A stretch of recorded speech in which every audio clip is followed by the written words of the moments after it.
Bienvenue à tous. Welcome to Reporters here on France 24. I'm Mark Owen. In this edition, Poland's love-hate relationship with Brussels. The people seem to think the EU is a good place for Poland to be. So how come the government in Warsaw is among the most Eurosceptic in the 28-state bloc? Joining the EU is seen as part of building democracy in Poland. And for many years, Poland was one of the bloc's biggest success stories. But now Brussels is struggling to make Warsaw respect basic democratic rules. Poland has become one of the EU's biggest headaches. The Law and Justice Party has managed to tap into the psyche of the Polish people in an age-old way. Money, generous trial benefit, just one of the ways the Polish government has managed to make itself an almost automatic choice come voting day. But where does this leave Poland and the rest of the EU? And how does the lack of a welcome for migrants tally with membership of the European Union? Gulliver Cragg sent us this in-depth look at how the Poles see themselves, their country, and their future.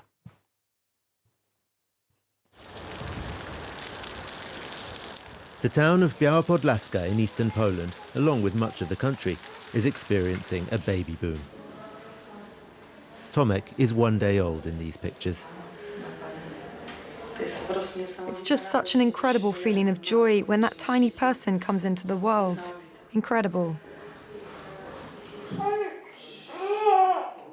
Poland's ruling party kept its key election promise. Child benefit of €115 per month per child from the second child on. This is a poor region, and I think that the child benefit program is really helping a lot of families. In this hospital, the birth rate is up by 12%. Dr. Andrzej Kisiel is a busy man. It's hard to determine exactly what the reason is, but economic conditions are clearly a factor, and the child benefit program is having a big impact. Fortunately, the ward is well equipped to deal with the increase. EU funds paid for its refurbishment. We practically got a whole new hospital here with air conditioning, state-of-the-art equipment. The EU's really helped us. Yet despite all the European help, this region gave a huge majority to a party led by a man who is no friend of Brussels. Jaroslaw Kaczynski only wears black. He's still in mourning for his twin brother, the former president Lech Kaczynski, who died in a plane crash in Russia in 2010. On the 10th of every month, Jarosław comes to the presidential palace to pay homage.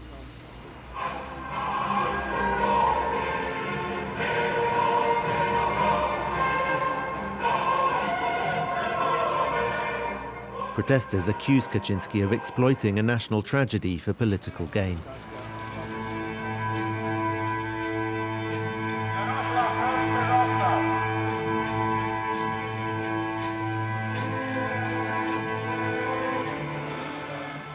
When Kaczynski comes back in the evenings, the protests are usually bigger, which makes him angry.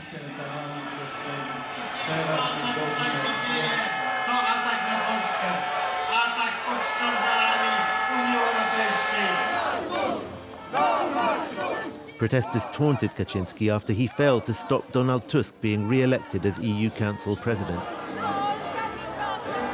Only Poland voted against him. The party leader encourages his supporters to blame Tusk, who was Prime Minister at the time of the plane crash, for what happened, though he's never entirely clear why. Ten straszliwy atak nienawiści wynika właśnie z tego, że prawda jest coraz bliżej.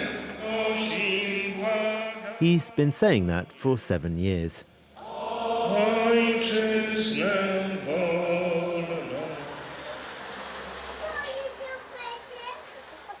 The fierce animosities of national politics all appear very distant when seen from Rososz, a village near Biała Podlaska, where Tomek, now 10 days old, is home with his brother and 2 sisters.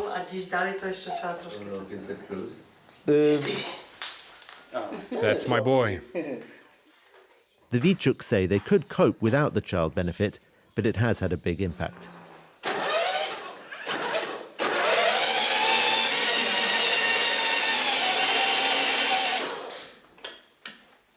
He's a quick learner.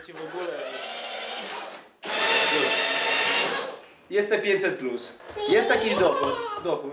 Now, thanks to those benefits, I can stay at home and look after the kids. I to jest This is a huge advantage. If you ask me, the Law and Justice Party, well, it hasn't done me any harm so far. Especially considering that in other countries, child benefit has existed for years. We didn't have that in Poland. So the party really hit on the thing that could get people to vote for them.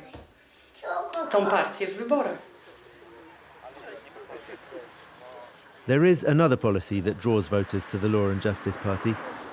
Its tough stance on migrants. Tusk is attacking Poland for not taking in refugees. Merkel invited them. Come on, we'll let you all in. If that policy is applied and we have to take in however many we have to, things will really turn sour for us. They have a different faith. To them, us Catholics are the enemy.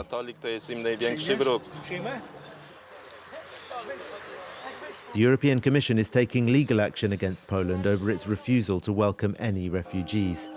Yet people here are still resolutely pro-European. There's no way Poland's going to want to leave the EU, I guarantee you. It's hardly surprising. The EU funds lavished on Poland have transformed villages like this one. They paid, for example, for the refurbishment of the community centre, where this folk singing group meets once a week.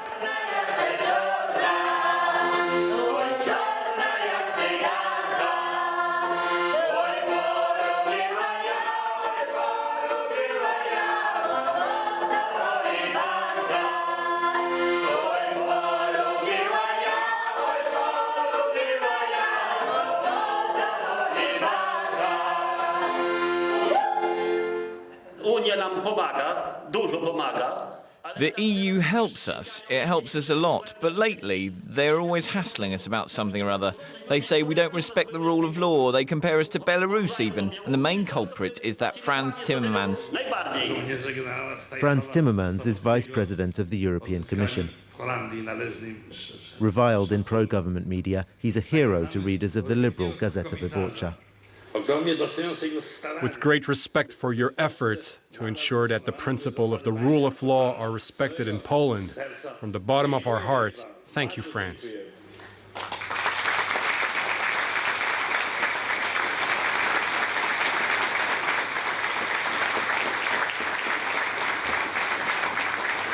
Timmermans has been leading the charge against Kaczynski's reforms, which he says threaten the democracy that Poland built after the fall of the Iron Curtain. I will fight to my dying day to not let what was won by healing Europe get lost again.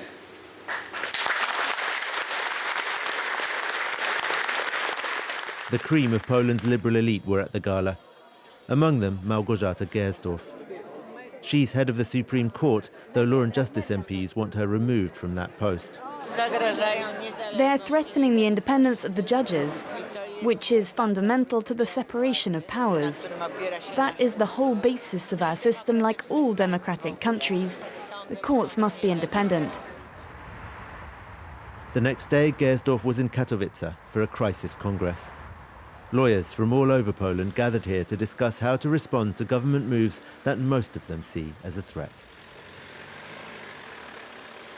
Myśmy na nią przysięgali, powtórzę raz jeszcze, a niektórzy przed Bogiem też, co przypominam, a nie przed partią polityczną. Nevertheless, the organisers had invited one party representative, the Deputy Justice Minister.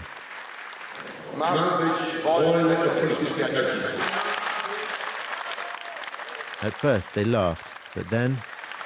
Nie oszukujmy się, nie oczyściło się. Sądy komunistyczne skazały na karę śmierci ponad 3000 polskich patriotów. Do końca lat 80. a mimo to zaledwie jeden przecież można było... More than 3/4 of the delegates walked out. We asked why. Oh, probably because we just don't know how to behave. That's what the state TV will say. No, we walked out because the minister said things that an honest lawyer simply cannot tolerate. Edward Rzepka is not just a lawyer. He served as an MP after Poland's first free elections in 1989, which set the country on the road to EU membership. When there are national holidays, we always fly an EU flag as well as a Polish one. Back in Rzepka's office, we watched the state TV's report on the Congress. It turned out his prediction had been spot on.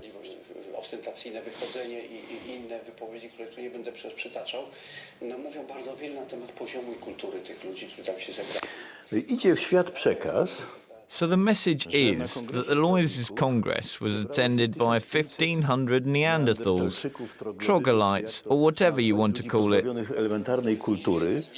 Law and Justice has taken control of Polish public broadcasting. It's the TV of one party. There is no objectivity. There are no differences of opinion. It has become pure propaganda. This media takeover, like the judicial reform and the refusal to take in refugees, has sparked threats of sanctions from the EU. As has another battle. To these activists, the most urgent of all, since here the government's actions are irreversible. EU law says that you may not cut down any trees in this spot where we're standing. It's a protected area. This is the ancient and unique Białowieża forest, a UNESCO World Heritage Site, where Poland's Environment Ministry has authorised a massive logging programme. They say this is necessary to stop a bark beetle epidemic. Adam Bogdan is among the many who disagree. But the most important Polish scientists, as well as UNESCO and the European Commission, do not agree with this idea that the beetle is a threat. The Commission has launched an infringement procedure against Poland over the logging, but the government says it can prove it's doing no wrong. The Deputy Environment Minister has even been here to teach forestry students about the strategy. Puszcza była zawsze przez człowieka użytkowana w różny sposób, wieloraki. The forest has always been exploited by people in various different ways. We'll see in a few years who is right, those who would simply leave the forest as it is, and those who, in accordance with Polish and EU law and scientific experience, know how to really protect these habitats. And in the meantime, the logging continues. Some say it's for profit. Others argue the margins are too low for that to make sense, which would imply that the government's main motive here is just to prove that it won't be bullied by Brussels.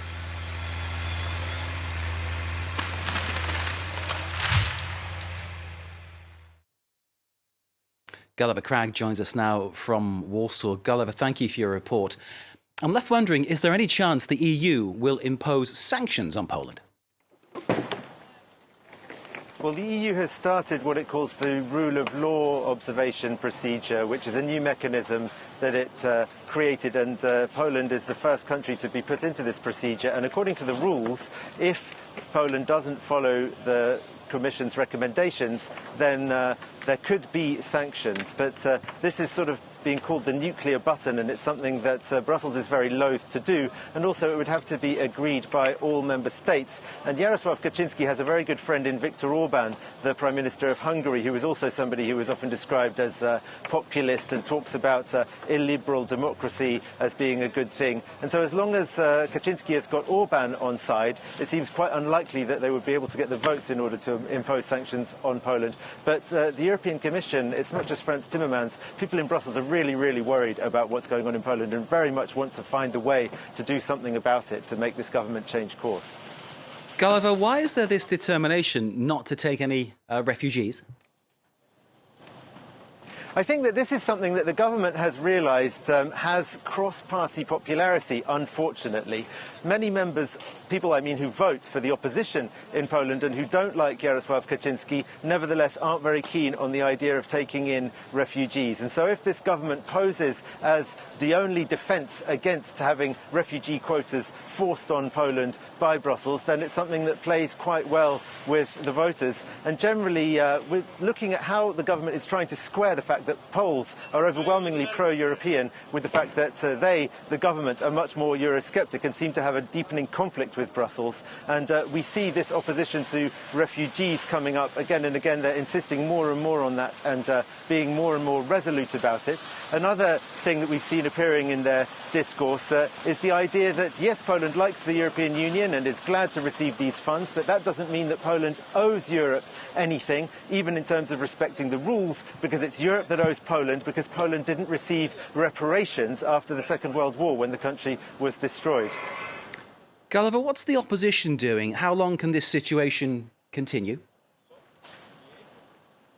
Well, the opposition is very appalled by what's going on in Poland. And people like Edward Rzepka or Adam Michnik, who you saw in the report, who were part of Poland's transition from communism to democracy and are now entering the retirement age, they are really devastated to see what's happening to their country and to see so much of what was built apparently being undone. But the opposition is also quite divided. There's been this protest movement called the Committee for the Protection of Democracy, which in late 2015 and most of 2016 was able to get a lot of people out onto the streets. But due to various controversies and divisions, they're getting fewer and fewer people out protesting against this government. And the two main opposition parties are also sharing the opposition vote between them and seem to be finding it quite hard to come up with an alternative that is a really good sell to the Polish people.